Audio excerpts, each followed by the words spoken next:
All right. Who I am. I am Riel Peters. Um, Born in Pasadena. Raised for the important part of my years in the Inland Empire, Rialto, Rancho Cucamonga, Fontana area. I am an artist of sorts, lyricist, poet, producer, beat designer, teacher, student, and what I strive to do is inspire. I'm an artist in different avenues. You were just talking about photography. That's something that I definitely want to try my hand in, really, as far as really go into it, because of just what you said. Like I bought a film camera from my friend, Myth Vision. Shout out, bro. He's a IE photographer of many IE photographers, but he's ill, dope. And he was like, I'm selling a film camera. I was like, bet. And granted, film cameras are expensive. You don't have the money for like developing them, getting it, it could get pricey. But the texture it has is unmatched. And the act of taking a photo and trying to capture a moment or make your own moment is peaceful, just how you said. So that's one. A producer is like kind of coaching an artist, and I feel like I've gotten to that point in my craft where I feel like I can understand an artist enough to guide their vision, But like my mom says, like if you're an artist in one thing, you're pretty much an artist in like an array of things. It seems as though it's like that, and I really believe that. What got me into the culture of hip hop and like hip hop and making music? I always liked it. It was always musical. My pops has videos of me when I was like able to stand up. You like beatbox, and I'll just be like, I'll be trying to like do my little wiggle or whatever. That's why I got my nickname from, Tango. But black people shorten everything, so it's Tang. So like if you go to Pasadena, that's all they know me as Tang. I was listening to the radio one day, and this song came on. It was like, we go high, or we fly high, no lie, you know this, ballin', right? I listened to that song today, I'm like, it's fire. Then I was like, it's trash, like why does everybody like this song? I think I could do better. And the whole I think I could do better is what drove me to write my first little rhymes and stuff. And it kind of helped me, articulate my thoughts in a way where I felt like I wasn't, because I've always been a quiet person. But even then, I was like, I don't even know how to talk to people, you know what I'm saying? But I could write out what I mean. I think that's a lot of artists have that problem. It's hard to speak, but when you comfortable in doing your craft, and you speak through your art, right? Mm-hmm. Writing music has taught me how to talk in a certain way. Now I actively research communication and stuff now, because like you can never stop learning. But that wasn't a strong suit of mine. Still not. Like I'd still rather listen than speak. But I'm like pushing past that because I understand that I have something to say, and so it's different just to be talking and have something to say. And so you want to be able to communicate what you mean. Cats who could take the time to listen, I feel like those are some of the wisest people, because it's not like you said, it's not just saying something just to say it, but you sit there and absorb with the feelings and emotions somebody has to say, and to really get back into that conversation. Yes. Lauryn Hill said something ill, and I watch a lot of interviews.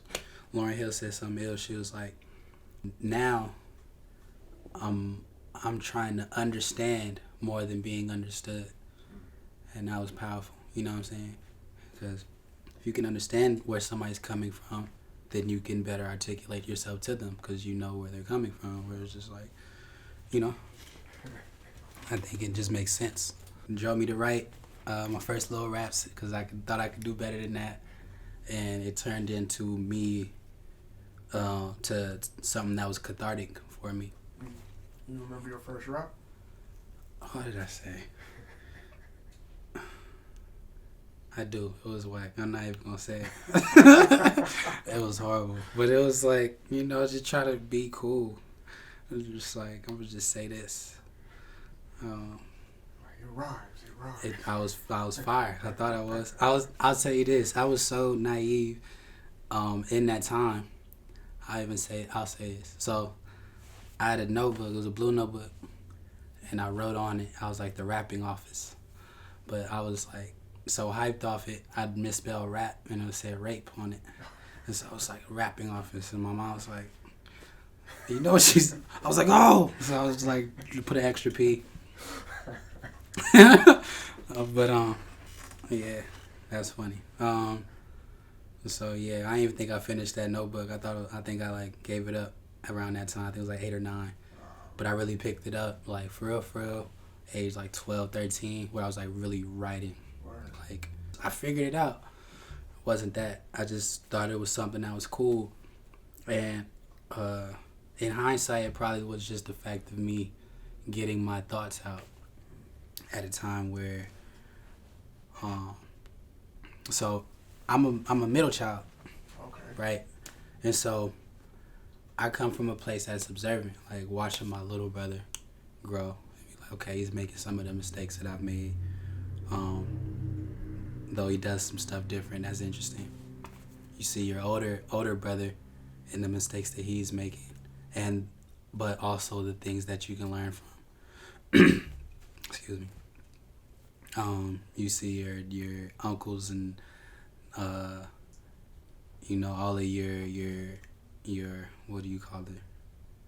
Like not your seniors, but you get what I mean. People that are older than you, and just like it just seems so fascinating of how they are. Cause like my family is they're like flamboyant in a way where it's not like loud, but like it's a typical black family. So, you know what I mean? So, I'm quiet by nature. And it was like really because I didn't have to be. You know what I mean? I didn't have to be loud because it's like, I don't know. So, it was from that place. But on the other side of that coin, I didn't feel like I was so quiet and observant for so long. I figured I was okay watching other people live their life and other people speak their mind and understand them. And when it came to me, I was puzzled. Like I didn't who are you? I couldn't tell you. I couldn't tell you who that was. Just like, what do you do? What do you value? It's like, I don't know. But when I picked up a pen, I started to figure those things out. I started to find common threads in what I like to talk about and what I want to put other people on and stuff like that. And so I revealed myself to myself as I wrote. That's wild. So like actually taking that time to learn that craft was something that helped you figure yourself out. It's beautiful. I like to say God and music, or God presenting me with music and the creation of the process of creating it and writing it. Saved my life, man. Because like many people, they going through dark times, and that is something that helped me. You know what I mean? Yeah. For real. I want to be a Rick Rubin character. Okay. To be honest with you. Okay. Someone that could guide other people in their vision. Somebody that can tell other people like, no, here, you got it. Like I was talking to my friend Esther. Instagram is so amazing. I haven't met them in person, but we became like fans of each other over Instagram and stuff. And so like my last release, not the one that I just released prior or whatever, she's like, yo, you're tight, you're amazing. I'm like, thank you. Like I don't even know you though, but appreciate you.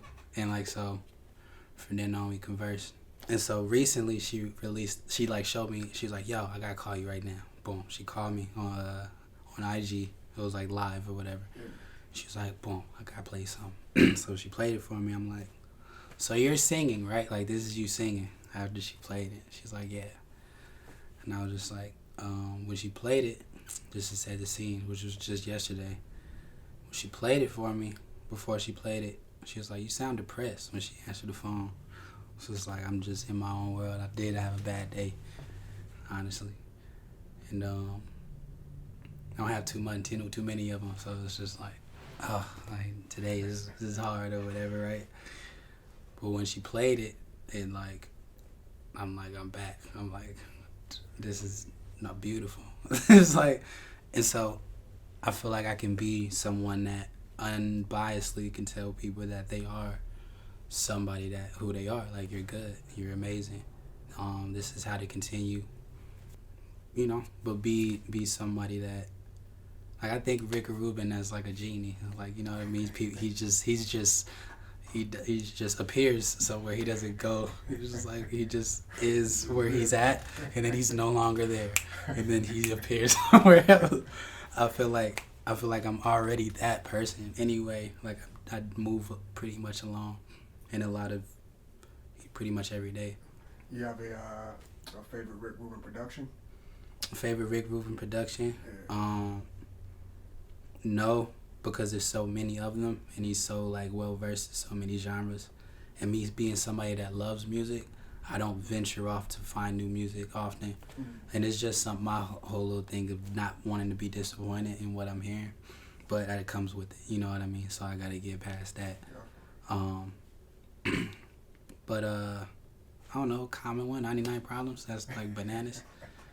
But if you watch the Fade to Black, there's a record that he's recording that I think he produced, which was more fire than that. Like, and I'm like, where is that at? And it's like, Jay is like, I got troubles on my mind, refuse to lose. My nephews need new shoes, plus he chew food like it's going out of style, so blah. And then it's like, he's going off, right? And I'm just like, what is going on? Like, where is that song, right? But above like making music, because I understand now, like, you can make a beat in 15 minutes or like 4 months. Mm-hmm. It just plays inspiration to the lyricist. You know what I mean? So understanding that is more about like creative moments and creating like a place for artists to be comfortable and help them understand that. Well, they don't even got to understand it, just be able to feel comfortable in the environment. You know, and just ultimately provide help from a wisdom standpoint. A lot of people are mentors of me.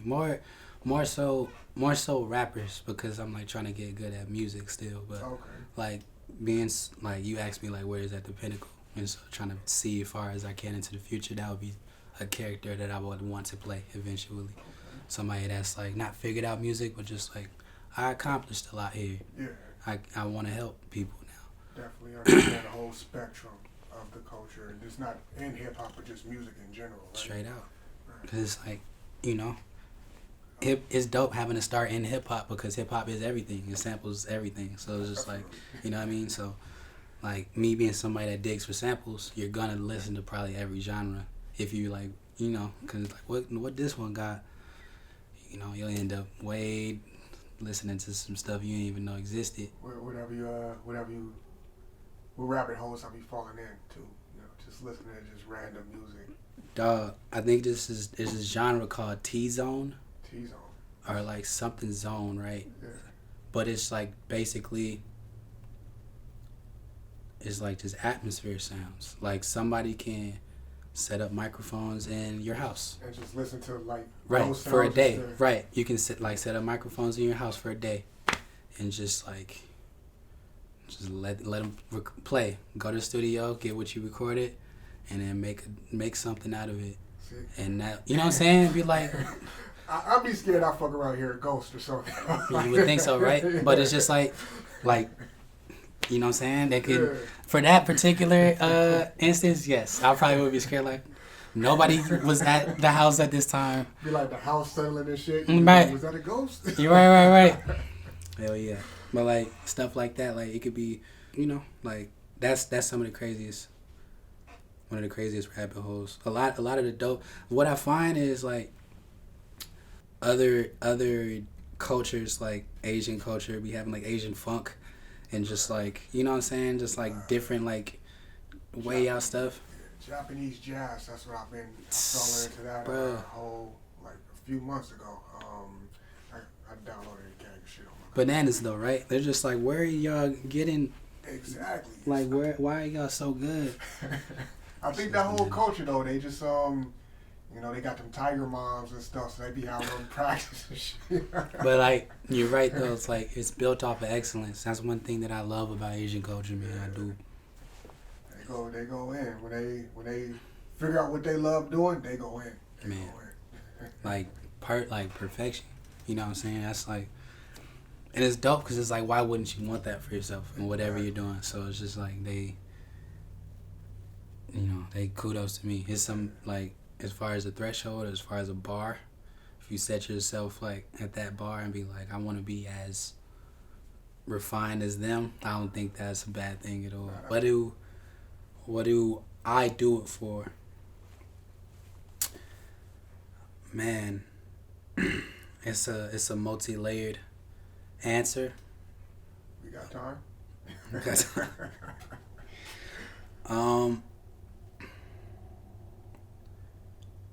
First of all, I do it for my sanity.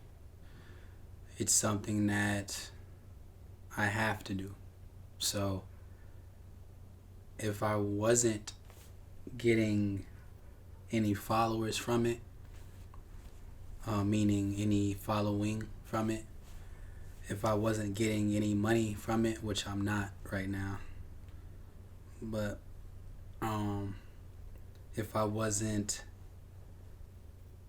respected as a person that makes music and an artist, producer, I'd be doing it because I feel like that's the only place where I could explain myself and not be judged. Another reason is to teach. Recently, I've been watching a lot of KRS-One interviews and seminars and speeches, and beyond his music, he puts people on knowledge and wisdom that he's come across, meaning that he's not selfish of that knowledge. You can you know what I'm saying, you got books around here, you can look through all of these books, learn what they have, apply it to your life maybe, but go to the grave with this knowledge, potentially. And you didn't hurt anybody, but you didn't help anybody either when you could have, and so what I learned is what you learn. You know what I'm saying? I really subscribe to that. And to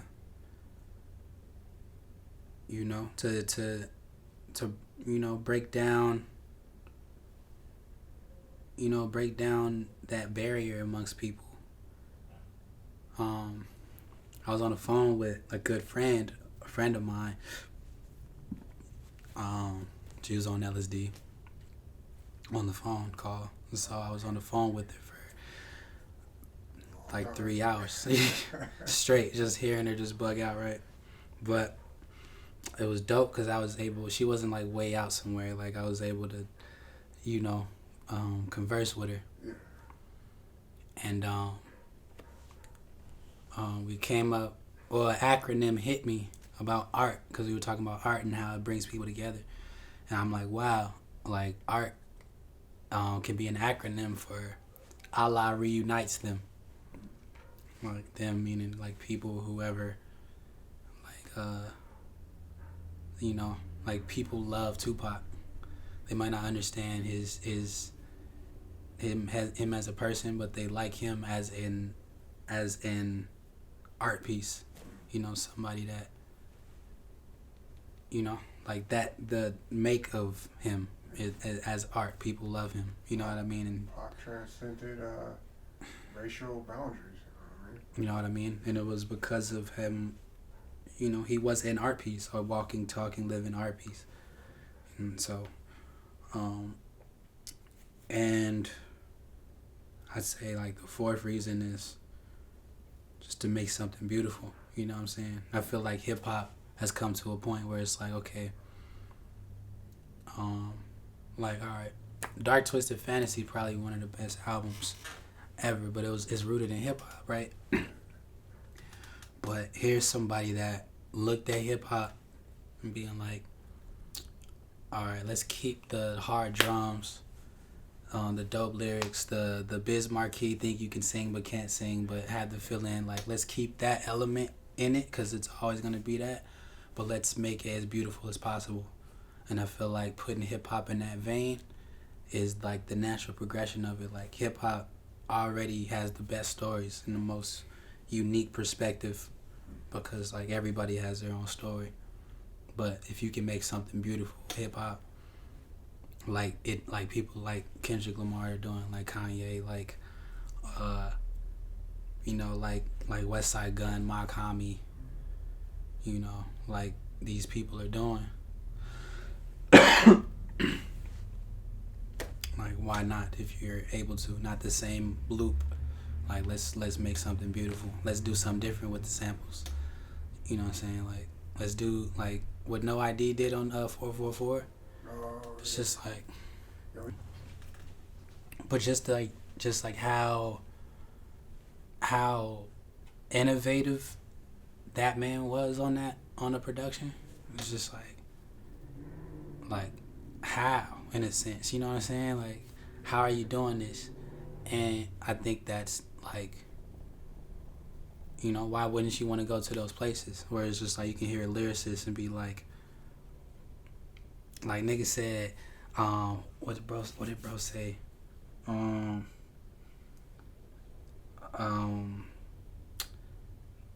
This dude was like, I leave him Los Angeles, Southern Cal. Like, you know what I'm saying? Like, who said that shit? I can't even think of your name. Like, bro, shout out to you. But, like, those type of lines, like Los Angeles. Yeah. So it's like, you know, like, why wouldn't, like, go there? Like, hip-hop is way more than what we see on the radio. The same 808 is, you know what I'm saying? So, like going back to my reasoning, like, just to make something beautiful. Something that's potent, you know what I mean? So, it's really a mining process for me. So making a beat, right? I'm a sample based artist, sample based producer. So, you know, I go try to find a sample, and then I find something that basically stops time for me. Ideally, this is like the perfect scenario that I'm painting right now. I find a sample that stops time for me. It's like, okay, boom, get it, load it up, chop up the parts that I'd really like. Put some drums behind it and then see how it sounds. And then sometimes I might be like, all right, a little slower. Well, now let me speed it up a little bit. You know, add some drops and stuff. It's a process. It's a vetting process where it's just like getting the whole thing to where I like it. It's a lot of reduction. It's funny, like it's production, but a lot of reduction. I definitely get what you're saying. And so, in the reducing, you get down to the emotion. Like the idea of it is to get down to the raw emotion of what you were looking, like what you loved in the sample or the piece of music, and mix it with something that came from you. And the emotion can range from anything, man. I feel like being somebody that, again, an observer and somebody that understands, I could understand an emotion like in the music, like, okay, this is saying this. It's like, do I feel like talking about that right now? Do I feel that way? Does it inspire me in that way? And if it does, then I'll write to it.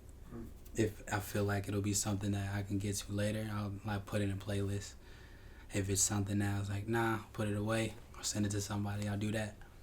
But it's more of like mining, like getting to a point where it's like, okay, this is art.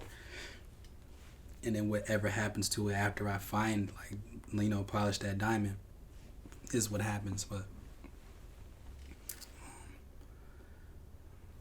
yeah, so it's really no set emotion. It could go anywhere.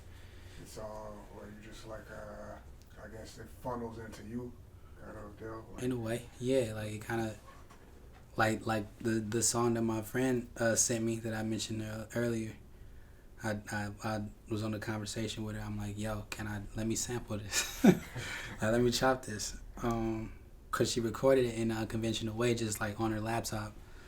But like how she did it, I'm like, you're special. Like, cause it's just like you just recorded it, and it's just like she's like saying she just been writing and recording for like a month and a half. But yo, I was like, this doesn't sound like a month and a half. Like, you're lying, right? But she's like, nah, I'm dead serious, right? So I was like, yo, let me sample this and see what I can come up with. And so just some like that. I would say a common thread is like I like stuff that's dirty. okay. You know, if that's an emotion. It's more of a texture thing than anything. If it's something that's dirty, but it's like I would say human, because humans are dirty people. I like that. But it's like something that's more human and it's not totally polished and all of that. It's like, okay, I could work with this if it got some. Those human imperfections in it. You know what I'm saying? Like a photo with some grain. Yeah. You know what I mean? Two things. One, identify with yourself as a spirit rather than the person. Like you're the spirit within the body. So if you identify with yourself as a spirit and not the person, a lot of the things that tether us to the woes of this world won't be as big, because you'll understand that this is temporary.